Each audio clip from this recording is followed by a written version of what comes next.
एक बार की बात है, विजयनगर साम्राज्य के राजा कृष्णदेव राय के दरबार में राममूर्ति नामक दक्षिण के एक बहुत बड़े ब्राह्मण विद्वान आए।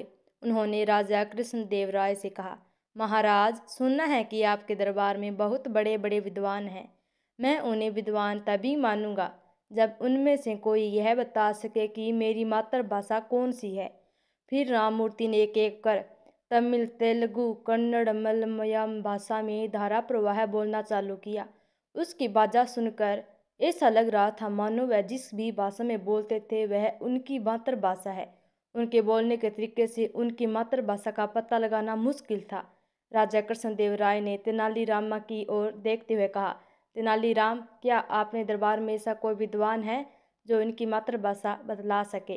तेनालीराम भी समझ गए कि मातृभूमि की सभी भाषाओं पर बहुत अच्छी पकड़ है। तेनालीराम ने महाराज कृष्णदेव राय से कहा, महाराज, इनके जैसे महान विद्वान अगर हमारे यहाँ कुछ दिन मेहमान बनकर रुके और हमें इनकी सेवा करने का अवसर दें तो यह बहुत गर्व की बात होगी।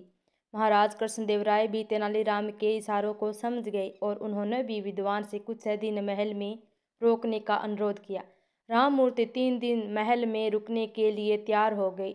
दूसरे दिन जब राममूर्ति नृत्य क्रम के लिए जा रहे तो तेनालीराम भी उनके साथ चलने लगे।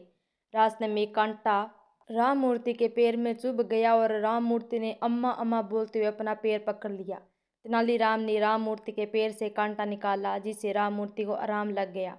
राममूर्ति 3 दिन महल कृष्णदेव राय के मेहमान बनकर रहे और तीसरे दिन जब वह जाने लगे तो उन्होंने महाराज से बोला, महाराज, अब मैंने 3 दिन आपका अतिथि स्वीकार किया और अब मेरे अपने घर जाना चाहता हूँ।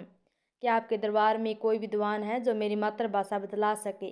तभी तेनालीराम खड़े हुए और बोले, महाराज, राममूर्ति बहुत बड़े विद्वान हैं और इनकी सभी भाषाओं पर इतनी मजबूत पकड़ है कि यह पता लगाना बहुत कठिन है कि उनकी मातृभाषा कौन सी है।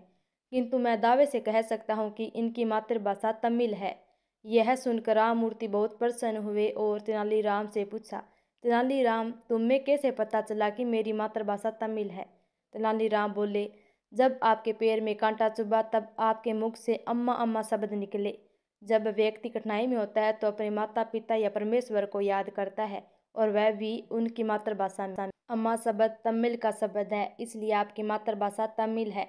तेनालीराम की बुद्धिमत्ता को देखकर राममूर्ति बहुत प्रसन्न हुए और तेनालीराम की बुद्धिमत्ता की प्रशंसा करते हुए चले गए। और राजा कृष्णदेव राय ने प्रसन्न होकर तेनालीराम को ढेर सारे उपहार और सम्मान दिया। ऐसे सूझबूझ से काम चले तो हर काम मुमकिन होगा।